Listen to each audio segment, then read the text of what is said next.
Sekarang kita masuk ke pembahasan hukum membaca Bismillah bersama Al-Fatihah. Ulama terbagi menjadi 3 pendapat tentang perkara ini. Pendapat pertama menyatakan Bismillah itu adalah bagian dari surah Al-Fatihah, yakni ayat yang pertama dari surah Al-Fatihah. Ini adalah pendapat Imam Asy-Syafi'i dan pendapat Imam Ahmad bin Hanbal. Jadi Bismillah itu ayat pertama dari surah Al-Fatihah. Namun keduanya berbeda pendapat tentang menjaharkannya. Menurut pendapat Imam Syafi'i, apabila Al-Fatihah dibaca jahar, maka Bismillah juga dijaharkan, dikeraskan. Sedangkan menurut pendapat Imam Hambali, Bismillahnya disirkan. Pendapat yang berikutnya, pendapat dari Imam Malik, Bismillah bukan bagian dari surah Al-Fatihah, maka Bismillah sama sekali tidak dibaca, baik dalam bacaan yang jahar ataupun yang pendapat Imam Hambali. Pendapat Imam Malik menurut saya. Pendapat yang berikutnya pendapat Imam Hanafi, Bismillah tidak termasuk surah Al-Fatihah, tapi Bismillah tetap disunahkan untuk dibaca. Tentang Bismillah saja sudah jelas ada khilafiyahnya. Khilafiyah ini tercatat antara lain dalam kitab Rahmatul Ummah di juz yang pertama halaman 39, fikih 4 mazhab ya. Kemudian yang berikutnya di Fiqh Sunnah karya Said Sabiq di juz yang pertama halaman 94 sampai 95. Sekarang kita detailkan. Yang pertama tentang membaca Bismillah. Bismillah ini adalah bagian dari surah Al-Fatihah dan dibacanya secara jahar, keras, bersama bacaan Al-Fatihah yang jahar. Ini pendapat Imam Syafi'i. Keterangannya begini dari Qatadah. Dia berkata, Su'ila Anasun kaifa kanat qira'atun Nabi sallallahu alaihi wasallam. Qatadah ditanya bagaimana Nabi sallallahu alaihi wasallam membaca di dalam salatnya. Di Al-Hafidz Ibnu Katsir menjelaskan ini terkait dengan bacaan Al-Fatihah Nabi di dalam salat. Faqala, kemudian Anas menjawab, kanat maddan. Nabi itu membaca dengan tempo panjang, tidak cepat, dengan tempo panjang. Jadi speednya, kecepatannya itu diperlambat. Kalau tempo cepat begini Pak, Bismillahirrahmanirrahim, itu tempo cepat namanya. Tapi Nabi membacanya dengan tempo panjang. Bismillahirrahmanirrahim, itu berarti tempo panjang namanya. Kalau tempo pendek, Bismillahirrahmanirrahim, tempo pendek namanya. Tempo, speednya, kecepatannya. Kemudian dipraktekkan beliau membaca Bismillahirrahmanirrahim. Yang waktu di Bismillah memperpanjang Bismillah, wa yang waktu di Rahman memperpanjang Ar-Rahman, wa yang waktu di Rahim dan memperpanjang speed dari Birrahim. Sahih Al-Bukhari nomor hadis 5046, Sunan An-Nasa'i 1004. Al-Hafidz Ibnu Hajar Al-Asqalani menjelaskan bahwasanya hadis ini merupakan dalil bagi sebagian ulama terutama mazhab Syafi'i tentang keharusan membaca Bismillah sebelum Al-Fatihah dan dijaharkan bersama Al-Fatihah yang lain. Fathul Bari di juz yang ke-14 halaman 269. Yang berikutnya dari Nu'aim Al-Mujmir, dia berkata, wara'a Abi Hurairah radhiyallahu anhu. Aku salat di belakang Abu Hurairah radhiyallahu anhu. Faqara'a bismillahirrahmanirrahim. Beliau membaca bismillahirrahmanirrahim sampai beliau menyempurnakan Ummul Quran, tsumma qara'a bi Ummul Quran ila akhirih, sampai akhirnya. Tsumma yaqulu idza sallam, kemudian Abu Hurairah berkata ketika salam, walladzi nafsi biyadihi inni la asbahukum sholatan bi Rasulillah sallallahu alaihi wasallam. Ketika salam, Abu Hurairah berkata, demi zat yang jiwaku ada dalam genggamannya, inni la asbahukum sholatan bi Rasulillah sallallahu alaihi wasallam. Sesungguhnya sholatku ini persis dengan yang dikerjakan Rasul. Bahkan bahasanya lebih persis. Aku mencontohkan kepada kalian lebih persis dengan sholatnya Rasulullah sallallahu alaihi wasallam. Karena Abu Hurairah ini kan para seorang sahabat yang paling intelek, hafalan hadisnya paling banyak. Makanya kita kalau dengerin hadis Pak, dikit-dikit Abu Hurairah paling banyak. Kemudian beliau adalah sahabat Nabi yang lebih banyak belajar, membangun kefakihan, lebih banyak menghafal daripada berperang. Karena waktu itu Allah melarang, jangan semua berangkat perang. Habis kalau semua berangkat perang. Harus ada yang khusus mendalami agama. Nah, Abu Hurairah ini adalah salah satu sahabat Nabi yang ulama, khusus mendalami agama. Makanya hampir semua keterangan Pak kita dengarkan dari Abu Hurairah. Di sini hadis sahih tercantum dalam kitab Sunan An-Nasa'i nomor 905, Sahih Ibnu Khuzaimah, juga Sahih Ibnu Hibban, dan dalam kitab-kitab hadis yang lainnya. Selanjutnya ada 3 sahabat yang populer disandarkan terhadap pembacaan bismillah, yakni Abu Hurairah, Ali bin Abi Thalib, dan Abdullah bin Abbas. Jadi kalau ulama itu mengambil hadisnya dari 3 sahabat ini, maka kecenderungannya ulama akan menetapkan bismillah dijaharkan. Terangannya begini dari Abu Hurairah, dia berkata, qala Rasulullah sallallahu alaihi wasallam, telah bersabda Rasul, idza qara'tumul Fatihata faqra'u bismillahirrahmanirrahim fa innaha ihda ayatiha. Apabila kalian semua membaca Al-Fatihah, kata Nabi, maka bacalah juga bismillahirrahmanirrahim, karena sesungguhnya bismillah itu adalah salah satu ayat dari surah Al-Fatihah. Ini keterangan dari Abu Hurairah. Ada riwayat nomor 1202 dari Ali bin Abi Thalib radhiyallahu anhu, dia berkata, karena Rasulullah sallallahu alaihi wasallam yajharu bi bismillahirrahmanirrahim. Kata Ali bahwasanya Rasul selalu menjaharkan, mengeraskan bismillahirrahmanirrahim. Ada riwayat 1168. Selanjutnya Ali bin Abbas, dari Abdullah bin Abbas radhiyallahu anhu, karena Nabi sallallahu alaihi wasallam yajharu bi sholati bi bismillahirrahmanirrahim, bahwasanya Nabi selalu mengeraskan di dalam sholatnya bismillahirrahmanirrahim. Ada riwayat 1172. Jadi ulama kalau ngambil hadisnya dari jalur ini Pak, maka dia akan menetapkan bismillah dibaca jahar bersama surah Al-Fatihah, dikeraskan.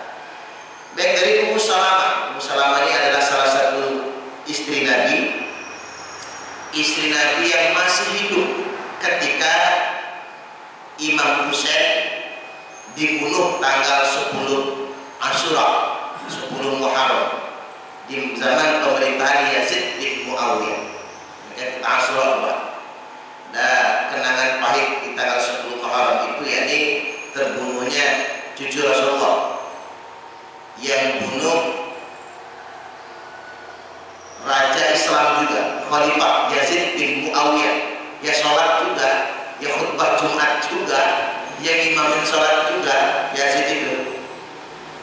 Komandan tempur yang membunuhnya Ubaidillah bin Ziyad, habis dipancung kepalanya, mulutnya dimasukin ujung tombaknya, dipajang di mana-mana.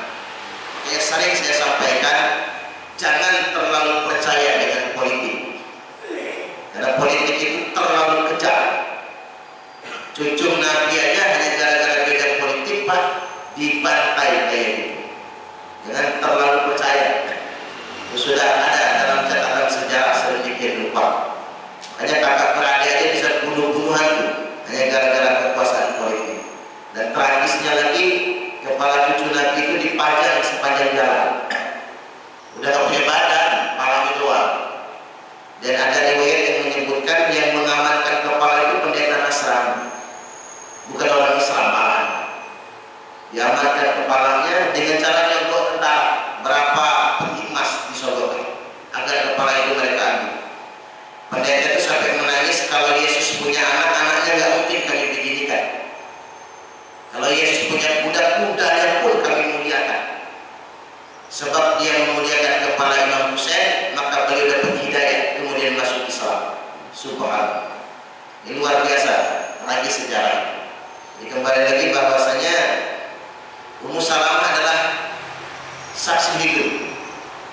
Cucu Rasulullah SAW dibunuh oleh sesama umat Islam sendiri. Nauzubillah min dzalik. Kayak tadi, umat Islam selalu punya sejarah kelam. Kita akan bicara tentang politik. Terbukti di Timur Tengah sampai sekarang perang saudara itu bukan karena mazhab sebetulnya, tapi karena kekuasaan politik. Lebih di sana. Ummu Salamah berkata, karena Rasulullah SAW bahwasanya Rasulullah SAW tidak qira'a yuqaddi'u qira'atahu ayatan ayatan. Nabi kalau membaca Al-Fatihah, kata Ummu Salamah, dibacanya ayat per ayat, tidak diwasol, tapi diwaqaf ayat per ayat, yakni Bismillahirrahmanirrahim, berhenti, Alhamdulillahirabbil alamin, berhenti. Diupayakanlah kalau baca Al-Fatihah jangan diwasol, kecuali dalam kondisi tertentu. Tarawih yang 23 rakaat boleh diwasol. Nah, biasanya makmum agak kesal kalau kelamaan. Yang penting masih tumaninah. Tapi kalau dalam kondisi normal, apalagi sholat fardu, Al-Fatihah sebaiknya jangan diwasol, jangan disambung. Jadi baca ayat per ayat. Di sini hadis sahih tercantum dalam kitab Musnad Imam Ahmad, juz yang kelima halaman 302, Sunan At-Tirmidzi 2923, Abu Daud 1466, Ad-Darqutni 1187, Musnad Al-Hakim, dan Imam Ad-Darqutni berkata bi isnadin sahihin, dengan isnad yang sahih, semuanya thiqah atau terpercaya. Selanjutnya ini pendapat pertama. Pendapat yang kedua sekarang, hujjah bagi yang mensirkan bismillah. Di bismillah itu dibaca tapi tidak dijahar, dibaca tapi disirkan. Ini pendapat Imam Hanafi dan pendapat Imam Hambali. Kalau Imam Hanafi mengatakan bismillah bukan Fatihah, tapi sunnah dibaca. Tapi kalau Imam Hambali berkata bismillah itu Al-Fatihah, kata Imam Hambali, tapi dibacanya sir, tidak dijaharkan. Nah, keterangannya begini. Dari Anas bin Malik radhiyallahu anhu, dia berkata, "Shallaitu khalfa Rasulullah sallallahu alaihi wasallam wa Abi Bakrin wa Umar wa Uthman radhiyallahu anhu." Aku salat, kata Anas, di belakang Rasul, di belakang Abu Bakar, Umar dan Uthman radhiyallahu anhum. Falam asma' ahadan minhum yajharu bi bismillahirrahmanirrahim. Aku tidak mendengar seorang pun dari mereka mengeraskan Bismillahirrahmanirrahim. Sahih Al-Bukhari nomor hadis 743, Sahih Muslim 399, An-Nasai 907, At-Tirmidzi 246, Sunan Abi Daud 782, Ibnu Majah 813. Selanjutnya dari Anas bin Malik juga, yakni anak Nabi sallallahu alaihi wasallam wa Abu Bakrin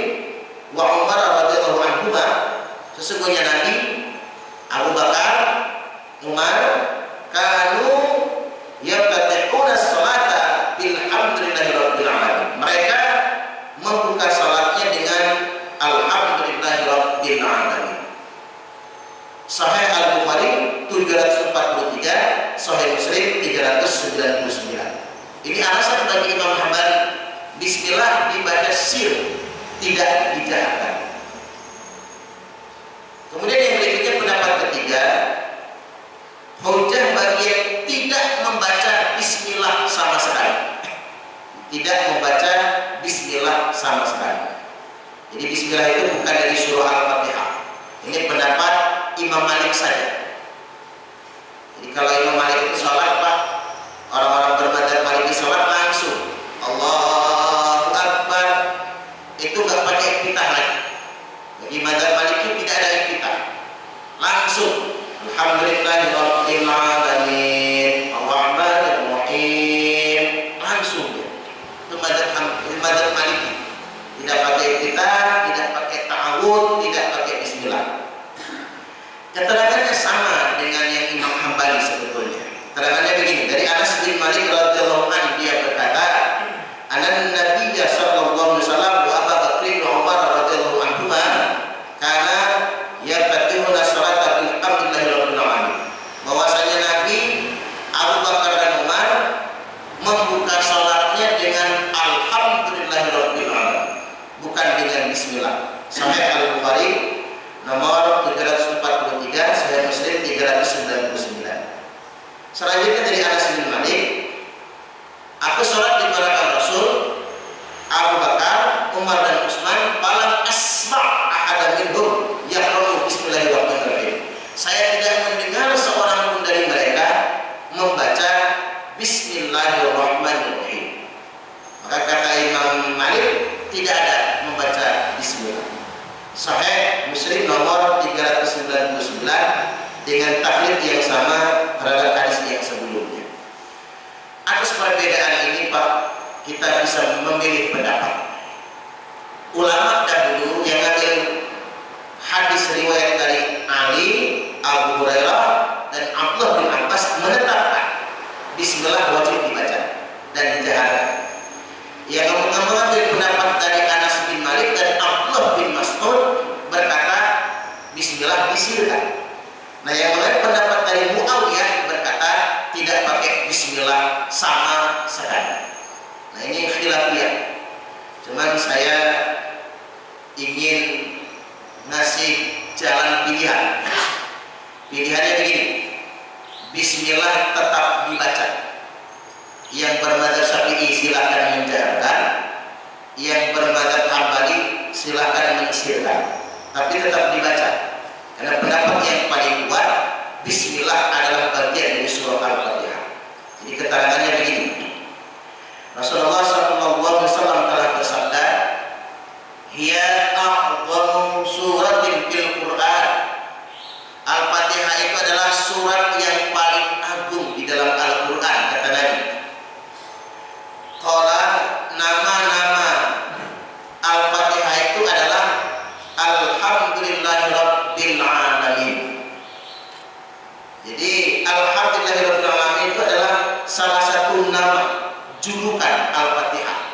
Jadi ketika dikatakan yaftatihuna sholata bil hamdillahirabbil alamin, Nabi itu membuka salatnya dengan alhamdulillahirabbil alamin, bukan tidak pakai bismillah kata Imam Syafi'i, tapi alhamdulillahirabbil alamin itu gelar dari surah Al-Fatihah. Sama seperti ulama mengatakan nama surah Al-Ikhlas itu kan bukan cuma Al-Ikhlas. Ada nama surat Al-Ikhlas itu surat Allahu Shomad. Nabi pernah membaca surat Allahu Shomad. Jangan lantas kemudian ditafsirkan Al-Ikhlas tidak dimulai dari Qul huwallahu ahad. Jadi ada hadis sahih yang mengatakan surah Allahu Shomad. Lalu orang kemudian langsung berfatwa misalnya, berarti Al-Ikhlas tidak dimulai dari Qul huwallahu ahad, tapi dimulai dari Allahu Shomad. Itu bukan berarti ayat pertama yang disebut, tapi gelar penamaan terhadap surah Al-Fatihah. Di sabda Nabi kata Imam Syafi'i yang mengatakan Nabi membuka sholatnya dengan alhamdulillahirabbil alamin, itu penamaan, penggelar terhadap surah Al-Fatihah. Selanjutnya, hiya sab'ul matani. Al-Fatihah itu kata Nabi gelarnya juga as-sab'ul matani, 7 ayat yang dibaca berulang-ulang. Ini kalau Bismillah tidak termasuk Al-Fatihah, maka Al-Fatihah jumlahnya tidak 7 ayat, tapi jumlahnya cuma 6 ayat. Apa gunanya hadis ini kan? 7 ayat yang dibaca berulang-ulang. Wal Qur'anul Azim, nama Al-Fatihah juga adalah Al-Qur'anul Azim alladzi utiku, yang Allah wahyukan, Allah anugerahkan kepada-Mu. Sahih Al-Bukhari nomor 4474, An-Nasa'i 913, Abu Dawud 1458, dan dalam kitab-kitab hadis yang lainnya. Ini sudah terpecah 3 macam pendapat. Tapi ini mau tidak mau Pak, sudah khilafiyah di kalangan ahlu sunnah wal jamaah. Ya Imam Malik bilang kan ulama ahlu sunnah wal jamaah. Jadi kalau kita dihadapkan dengan pendapat ini, kita hidup di lingkungan Syafi'iyah, ya kita harus jelas fatwanya, jelas hadisnya. Kita hidup di lingkungan Hanabilah yang bermadzhab Hambali, kayak Arab Saudi sekarang kan, yang mayoritas bermadzhab Hambali, bismillahnya disirkan, jelas fatwanya, jelas hadisnya. Atau mungkin kita hidup di lingkungan mazhab Maliki misalnya, yang tidak pakai bismillah sama sekali, jelas fatwanya. Itu ulama ahlu sunnah wal jamaah juga. Tapi saya kasih kunci dalam mengamalkannya. Dalam mengamalkannya nggak bisa juga begitu. Pokoknya semua baik, pakai aja semua, nggak bisa.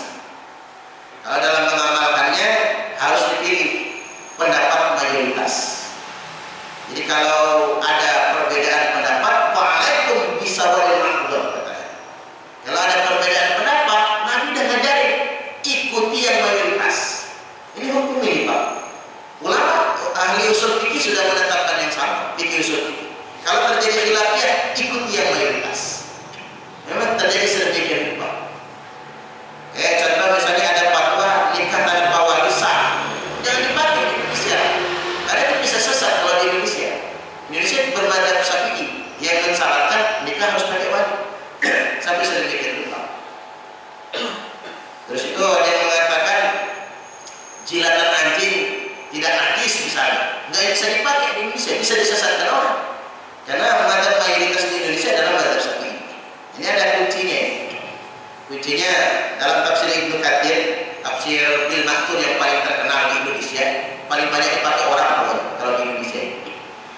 Dari Muawiyah, anna Muawiyah bin Abi Sufyan, sesungguhnya Muawiyah bin Abi Sufyan Fadimal Madinah hajjan al-mu'tamirah, beliau menetap di Madinah dalam rangka haji atau umrah. Waktu itu Muawiyah sudah jadi khalifah. Nyebutnya khalifah sih Pak, tapi kalau dikatakan khalifah kan al-khilafatu fi ummati ta'atuna salam. Kekhalifahan di tengah umat itu kata Nabi, kekhilafahan. Jadi anak nyebutnya Pak, khilafah bukan khalifah. Karena khalifah itu sifatnya umum. Kekhilafahan di tengah umat itu kata Nabi, ta'atuna salam. Cuma 30 tahun. Hanya 30 tahun. Tidak lebih. Itu Ismail bukan khilafah, bukan. Jadi kekhilafan cuma 30 tahun. Itu pun lalu diganti dengan kerajaan. Jadi Abu Bakar, Umar, Utsman, Ali itu cuma 30 tahun. Baru diganti dengan kerajaan. Raja pertama di zaman dinasti Bani Umayyah adalah Muawiyah. Mengapa itu bukan lagi kekhilafahan? Karena habis Muawiyah langsung diganti anaknya. Anaknya. Berarti dinasti, monarki absolut. Bahasa nabinya mulkan abad. Mulkan abad, kerajaan yang menggigit atau monarki absolut. Muawiyah ini adalah salah satu sahabat Nabi, putranya Abu Sufyan. Abu Sufyan itu mulanya musuh Nabi. Setelah peristiwa Futuh Mekah, Abu Sufyan masuk Islam bersama istrinya Hindu. Dia punya anak namanya Muawiyah, salah satu sahabat Nabi. Yang di zaman sahabat, di zaman kekhalifahan beliau menjadi gubernur. Lantas kemudian beliau mengambil alih kekuasaan pasca Ali dan menjadi raja pertama Bani Umayyah. Ketika beliau naik haji atau umrah, beliau menetap di Madinah. Fasolatin nasi falam yaqra bismillahirrahmanirrahim. Beliau mengimami sholat di Madinah dan beliau tidak membaca bismillahirrahmanirrahim. Mengimami sholat beliau tidak membaca bismillah. hina tataha salat, ketika memulai salatnya, ketika membuka salatnya, sebelum baca Fatihah beliau tidak membaca bismillah. Wa qara'a ummul Quran, beliau membaca ummul Quran saja dari alhamdulillahirabbil alamin. Falamma qada shalah, ketika selesai salat, atahul muhajirin wal ansar, mendatanginya sahabat muhajirin dan ansar yang masih hidup di zaman itu. Min nahiyatil masjid, di beranda masjid. Dan keluar masjid dia baru salat. Kemudian sahabat ini mengurumuni Khalifah Muawiyah, dikerumuni di luar masjid. Mendatanginya para sahabat muhajirin dan ansar di beranda masjid. Faqalu, sahabat bertanya kepada dia, "Atarakta salataka ya Muawiyah? Anasita bismillahirrahmanirrahim?" Apakah engkau sengaja tidak pakai bismillah tadi? Atau engkau cuma lupa membaca bismillah? Bahasa katanya, kamu lupa nggak baca bismillah, atau sengaja nggak baca bismillah al-Fatihah tadi? Muawiyah tidak jawab. Dia diam saja, dia tidak jawab. Falamma shalat bihimul ukhra, ketika sholat lagi di sholat berikutnya, Muawiyah mengimami sholat, maka qara'a bismillahirrahmanirrahim. Muawiyah lalu membaca bismillahirrahmanirrahim. Ini unik ini Pak. Saya jelaskan dulu rujukannya dalam kitab Sunan Ad-Darqutni nomor 1167, dalam kitab Tafsir Ibnu Katsir juz yang pertama halaman 24. Yang menarik begini, pertama Muawiyah tidak membaca bismillah, itu pertama. Lalu ditegur oleh sahabat, "Ngapa anda nggak baca bismillah? Lupa atau sengaja?" Maksudnya begitu. Muawiyah nggak jawab. Tapi dia di sholat berikutnya beliau membaca bismillahirrahmanirrahim. Terkonfirmasinya begini Pak. Kata Muawiyah, "Sebenarnya aku adalah salah satu sahabat Nabi yang tidak membaca bismillah di dalam sholat. Karena bismillah tidak termasuk surah Al-Fatihah." Itu pendapat kata Muawiyah. Tapi aku lupa kalau sahabat di Madinah, baik muhajirin dan ansar, adalah sahabat yang mayoritas menyukai membaca bismillahirrahmanirrahim sebagai bagian dari surah Al-Fatihah. Maka mula-mula aku tidak membaca bismillah, tapi di sholat yang berikutnya aku membaca bismillah demi menghormati pendapat mayoritas yang ada di Madinah. Itu yang luar biasa. Padahal Muawiyah itu raja. Mestinya dia ngomong begini kalau dia mau arogan, "Gua khalifah, lu orang mau apa? Ikut gua." Tapi tidak dilakukan. Betapa pentingnya menghormati pendapat yang mayoritas. Itu yang terjadi sebetulnya. Atau pendapat yang resmi berlaku di suatu negara. Ketika terjadi khilafiyah, di satu masjid juga begitu, kecuali masjidnya memang sudah modern, jamaahnya campur, majemuk, silakan tergantung imam. Imam mau bismillah, bismillah. Imam enggak, imam mau kunut, kunut. Imam enggak kunut, terserah. Enak begitu. Silakan. Itu di bahasa kasarnya dibuat liberal, dibebaskan sedemikian rupa. Baik, demikian kajian kita